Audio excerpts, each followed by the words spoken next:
दीपावली आपने सुनी है ना, मनाई कितने लोगों ने?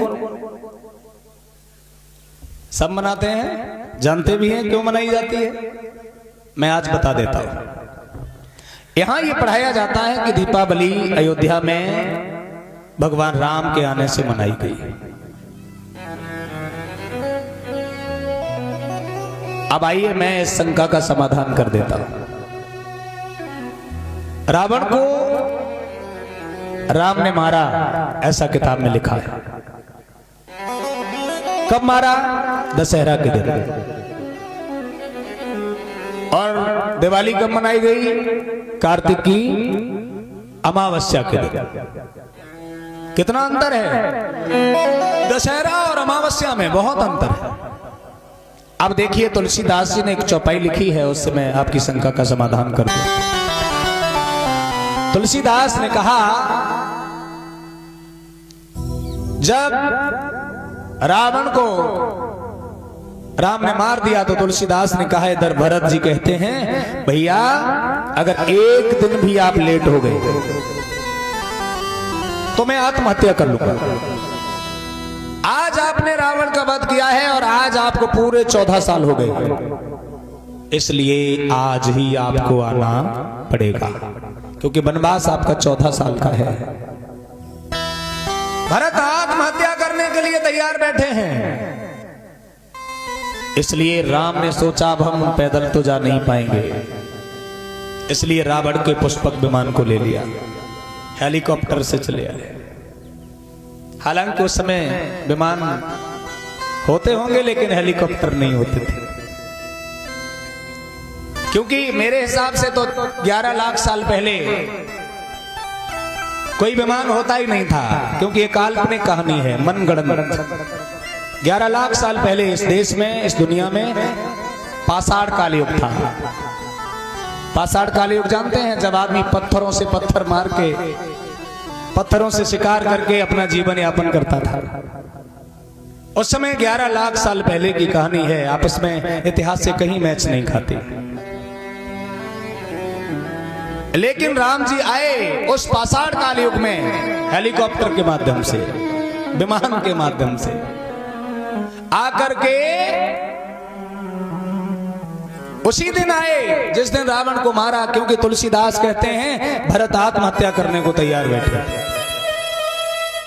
अगर उस दिन नहीं आए, इधर उन्होंने संकल्प भी कर लिया, इधर तुलसीदास जी ने यह भी लिख दिया कि रघुकुल रीत सदा चली आई, प्राण जाए पर वचन न जाई। अगर भरत 10-15 दिन राम जी लेट आए तो भरत ने आत्महत्या क्यों नहीं की? फिर उन्होंने वचन को कैसे तोड़ दिया? वचन तो तोड़ा ही नहीं जा सकता। इसलिए राम 14 वर्ष बाद दशहरा को आए। तो फिर दिवाली कार्तिक की अमावस्या को कैसे मनाई जाती है?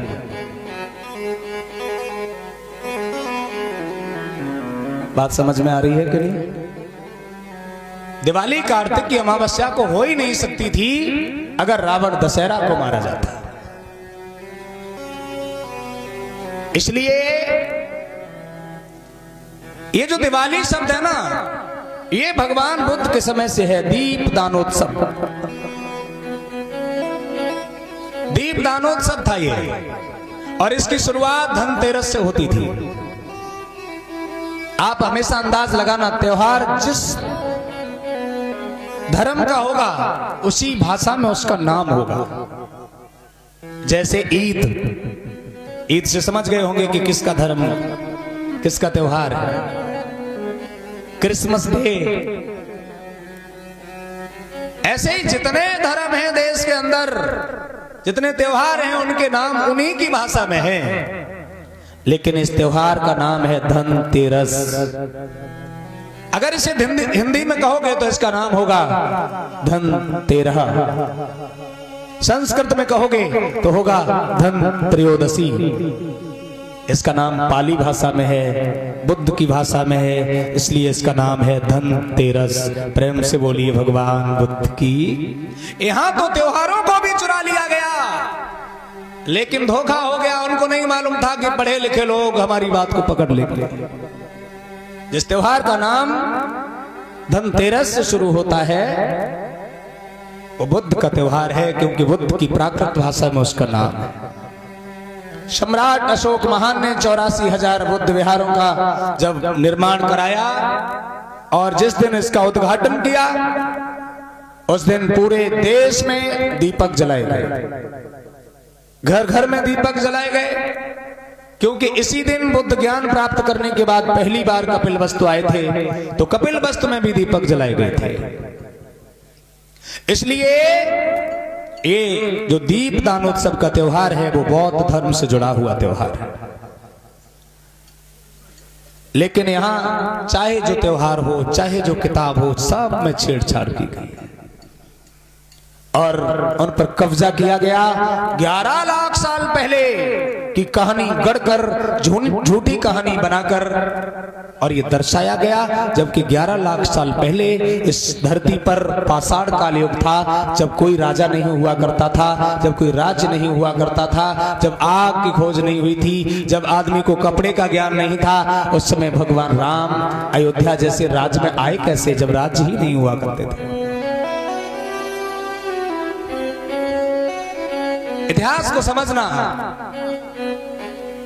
ईसा से 10,000 साल पूर्व जाओगे तो पाषाण काल युग की शुरुआत हो जाती है। आपकी तो सारी कहानियां हजारों करोड़ों साल पुरानी है, तो कैसे मान लिया जाए ये कहानियां काल्पनिक नहीं है? कैसे मान लिया जाए कि ये कहानियां सही हैं? लेकिन इस देश में जिसका दबदबा है वो अपनी झूठी बात को भी जबरदस्ती सही मनवा देता है। यहाँ किताबों के अंदर दर्शाया गया, तरह तरह की कहानियां बना बना करके लोगों को गुमराह किया गया। साथियों, भगवान तथागत बुद्ध का जो जीवन है, कल मैं आपको कुषाण वंश का इतिहास भी सुना दूंगा अगर आप चाहो, क्योंकि कुषाण वंश जो है ये भी चीन के युएझी नाम के मूल निवासी लोग हैं। युएझी